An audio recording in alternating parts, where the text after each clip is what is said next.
Well, there's two reasons I mentioned Gary tonight. One, he told me before the meeting, this was his beginning of his 27th year, but I had the opportunity to tell him that I had first appeared before the Moscow City Council, I think it was January, I'm sure it was 1990.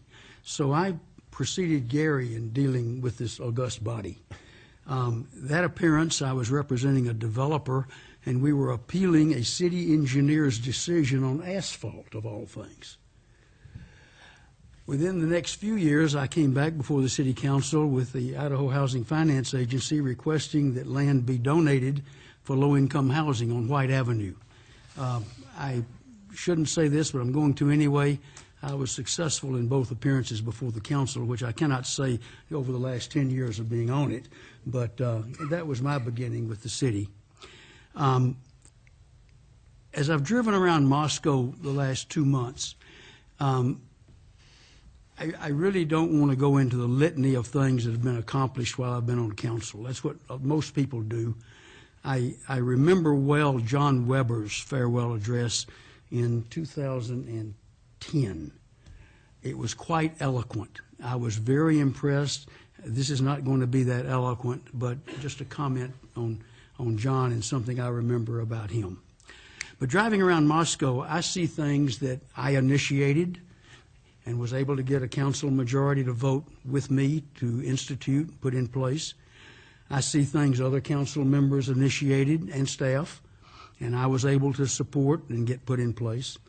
I see things that we didn't get done, and I would like to think that over the years they will gradually get accomplished, except those things that no council would ever agree to do.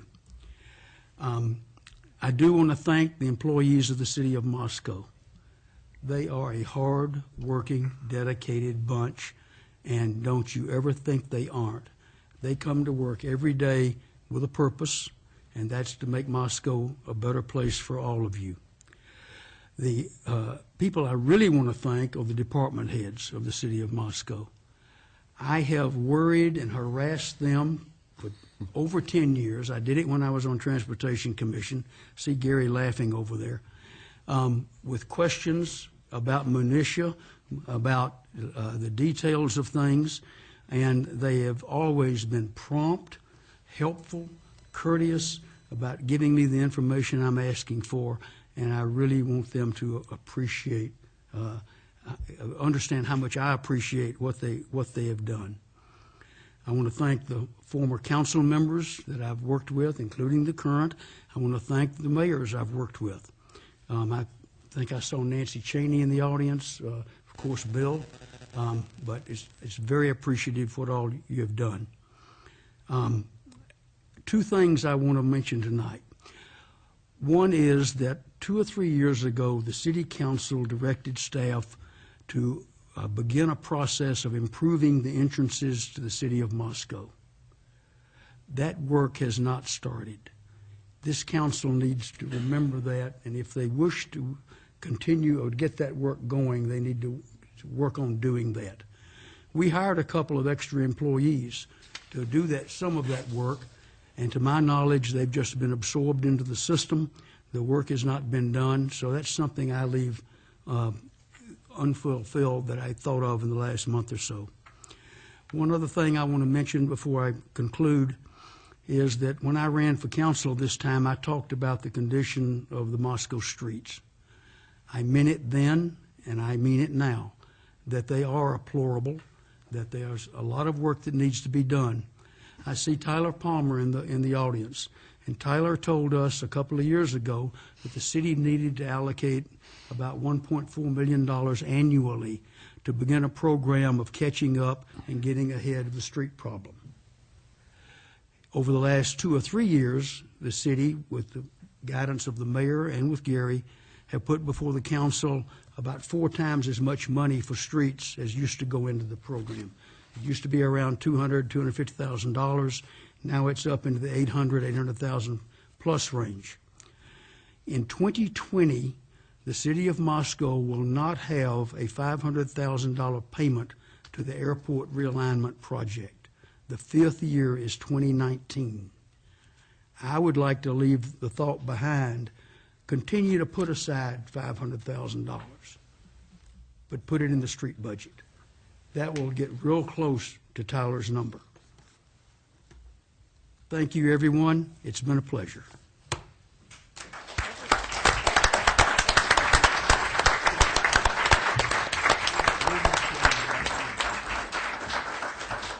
Well done, sir. Thank you.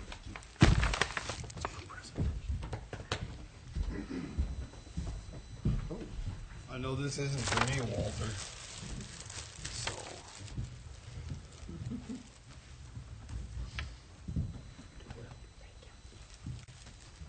Thank you, sir. Now we got to have a few comments about you, Walter. So please take the chair. We're an equal opportunity group up here. So, and I've just got to say, Walter, I've known for I don't know how many years. You were on the Transportation Commission for a number of years when I first met you, because I was on P&Z back a long time ago.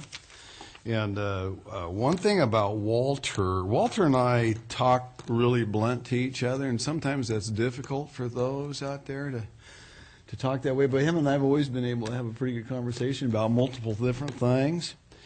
Some of those things we didn't agree on, of course, but that's what this body is up here about, too. It's about getting things accomplished and working together. And one of the things I've always said to anybody, if you can get 70% of the things you want done, it's a give and take with what we do. And Walter was always pretty good about being able to do that and recognize that. So with that in mind, and I always say that, so if everybody can leave the room with something, but also have to leave something as well, that's when you can really get a lot of things accomplished. And I think you did a good job of that, Walter. Thank you. Jim, I'll let you speak next. Geez, I've known Walter forever. We went to grad school together however many years ago. I've known Jim longer than anybody up here. So we've had a working relationship for 40 years approximately, and it's been great to be on the council with you, sir. And I thank you for your mentorship when I was first on the council and pointing me in the right direction and giving me some beta on how to deal with all the issues that come up. So thank you very much. Art. Walter, it's been enjoyable sitting next to you for these years. Notes coming across the way with some regularity, but also appreciate very much the detail with which you scrutinized every issue that came across this council, and all the good things that you've done as a result thereof. Much appreciated. Thank you, Art. Catherine. I think I said to you what I wanted, which is that I have learned how tenacious you can be, and when you really care about something, you work hard to make sure you have that happen. Jen. Walter, you've taught me that you can love someone, agree with someone, disagree with someone, want to punch someone in the eye, want to pull somebody's hair, and still learn from them every time you talk to them. And I want to thank you for being the example for me of how in-depth and how much you really do need to dedicate to the position of City Council. Thank you for showing me that. Brandy.